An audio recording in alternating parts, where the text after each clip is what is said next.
गर्नको लागि म अनुरोध गर्छु।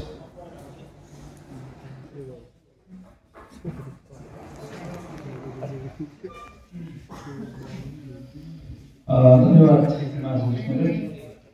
आज यस इन्डियन फेसन नेपालको 5औं स्थापना दिवसको अवसरमा सप्ताहव्यापी कार्यक्रम चलिरहेका छन्। यसै अन्तर्गत आज यस नीति संवाद कार्यक्रममा अध्यक्षता गरिरहनुभएका इन्डियन फेसन नेपालका अध्यक्ष कमरेड, प्रमुख अतिथि पार्टीका उपाध्यक्ष कमरेड आउँदै हुनुहुन्छ, त्यसैगरी माधव कमरेड पनि आउँदै हुनुहुन्छ। यहाँ व्यासमा आसीन केन्द्रीय सदस्य सञ्जय थापा कमरेड, सङ्गठनका इन्चार्ज अभिभावक कृष्ण केसी कमरेड, त्यसैगरी पूर्व अध्यक्ष कमरेडहरू, सङ्गठनका पदाधिकारी कमरेडहरू, सचिवालय सदस्य कमरेडहरू, प्रदेशका अध्यक्ष कमरेड, त्यसैगरी ओएलएबाट पाउनुभएको निवाला कमरेड, हंसराज कमरेड, पूर्व पदाधिकारी सल्लाहकार कमरेडहरू लगायत यस कार्यक्रममा जिल्ला प्रदेश विभिन्न ठाउँबाट पाउनुभएका सम्पूर्ण कमरेडहरूमा अभिवादन व्यक्त गर्न चाहन्छु। आजको विशेष गरी यो कार्यक्रममा हामीले यी 5 वर्षमा गरेका गतिविधिहरूको समीक्षा गर्नेछौँ।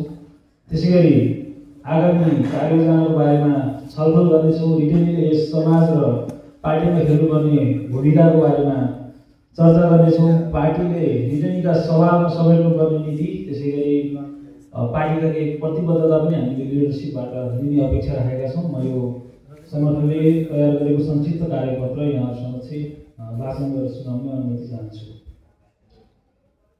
राजनीतिक स्थायित्व, सुशासन र समृद्धिमा नेकपा एमालेको नीति र रिटेनीको भूमिका, रिटेनी फेसन नेपालको स्थापना, पार्टीसँगको आबद्धता, प्रयास र उपलब्धि। रिटेनी फेसन नेपाल वैदेशिक रोजगारबाट स्वदेश फर्केका नेपालीहरूलाई सङ्गठित, परिचालित र राष्ट्रिय विकासको मूल धारमा सहभागी गराउने उद्देश्यले विक्रम सम्वत 2074 सालदेखिको प्रयासमा 2077 सालमा संयोजन कमिटी निर्माण भई 78 सालमा घोषणा भएको नेपाल कम्युनिस्ट पार्टी एमालेको जन्मदिने सङ्गठन हो। सङ्गठनले आफ्नो 5औं स्थापना दिवस मनाइरहँदा रिटेनीको नेपालीहरूको राजनीतिक, आर्थिक र सामाजिक योगदानलाई नीतिगत तहमा स्थापित गर्न आजको आवश्यकता हो। आजको नेपाल वैदेशिक रोजगारी र रेमिटान्समा ठुलो मात्रामा निर्भर रहेको छ। यही ऐतिहासिक यथार्थबाट विकास भएको एउटा नयाँ सामाजिक शक्ति रिटेनी समुदाय हो। देशमा ठुलो सङ्ख्यामा उपस्थित तिनै रिटेनीहरूलाई समेटेर नेकपा एमाले अङ्गीकार गरेको नीति, सिद्धान्त, कार्यक्रम र सङ्गठनको ढाँचालाई अनुसरण गरेर पार्टीको अभिभावकत्व र अभिन्न अङ्गको रूपमा जनसङ्गठनको तहमा रहेर राजनीतिक क्रियाशीलता अपनाइरहेकोले रिटेनी फेसन नेपालले आफ्ना समुदायको हितका लागि स्वतन्त्र ढङ्गले अभियान सञ्चालन गर्दै पार्टीको घोषित नीति र कार्यक्रमलाई सहयोग पुग्ने गरी रिटेनी नागरिकहरू मार्फत प्रवासबाट आर्जित सिप पुँजी, अन्तर्राष्ट्रिय अनुभव र उद्यमशीलता सोच मार्फत समृद्ध नेपाल निर्माणमा महत्त्वपूर्ण योगदान गर्ने दिशामा अघि बढिरहेको छ।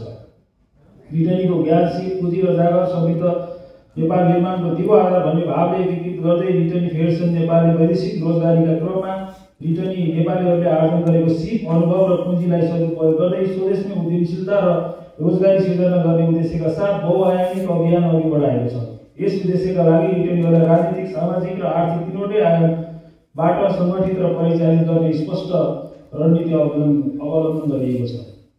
राजनीतिक रूपमा रिटेनीहरूलाई सङ्गठित गर्न रिटेनी फेसन नेपाल मार्फत नीतिगत चेतना, राजनीतिक सहभागिता र अधिकारको सवालमा सक्रिय भूमिका निर्वाह गर्दै आएको छ। सामाजिक रूपमा रिटेनीहरूको सञ्जाल विस्तार, सामाजिक उत्तरदायित्व तथा सामुदायिक गतिविधि अघि बढाउन रिटेनी नेटवर्क नेपाल मार्फत यो सामाजिक संस्था स्थापना गरिएको छ। यसै गरी आर्थिक गतिविधिलाई सम्भवत लगानी, उद्यम विकास र रोजगारी सृजनालाई संस्थागत रूपमा अघि बढाउन नोबेल इन्भेस्टमेन्ट कम्पनीको स्थापना गरी सञ्चालनमा ल्याइएको छ। यसै गरी सङ्गठनको अपनत्व, उद्यमशीलता सहितको राजनीतिक प्रगति सहितको परिवर्तनको नारालाई साकार पार्न रिटेनीहरूलाई राजनीतिक, सामाजिक र आर्थिक 3 आधार स्तम्भका रूपमा परिचालित गर्दै अभियानलाई सँगसँगै अघि बढाउने प्रयास निरन्तर जारी रहेको छ। यसले निम्न बहुजीवका नयाँ आशा र विश्वास पैदा गराउने जग पसाल्दै गइरहेको हामीले अनुभूत गरेका छौँ। रिटेनी नेपालीहरू केवल रोजगारी खोज्न होइन, रोजगारी सिर्जना गर्ने शक्तिका रूपमा स्थापित हुँदै गएको महसुस भएको छ।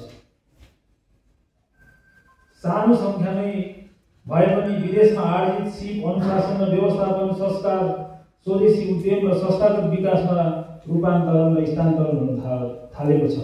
सम्भवत लगानी र संस्थागत मोडेलका कारण व्यक्तिगत जोखिम घट्दै दिगो आर्थिक गतिविधि प्रबन्धनको थालनी भएको छ। राजनीतिक सहभागिता मार्फत रिटेनीका समस्या र सम्भावनाहरूको नीतिगत तहमा उठान हुने वातावरण सिर्जना भएको छ। सामाजिक सञ्जाल विस्तारका कारण सामाजिक एकता, सकारात्मक सोच र जिम्मेवार नागरिक प्रवर्धन भएको छ। समग्रमा रिटेन फेडरेसन नेपालले अघि सारेको यो 3 स्तम्भीय अभियानले रिटेनी नेपालीहरूलाई राष्ट्रिय विकासको सक्रिय साझेदारको रूपमा स्थापित गर्दै समृद्ध नेपाल निर्माणमा ठोस योगदान पुर्याउने आधार तयार गरिरहेको छ। यसले नेकपा एमाले अघि सारेको समृद्ध नेपाल सुखी नेपालीको राष्ट्रिय आकांक्षाप्रतिको योगदान गर्ने आधार समेत तयार गर्दै गएको छ। रिटेनी फेडरेसन नेपालले हाल देशभर विशेष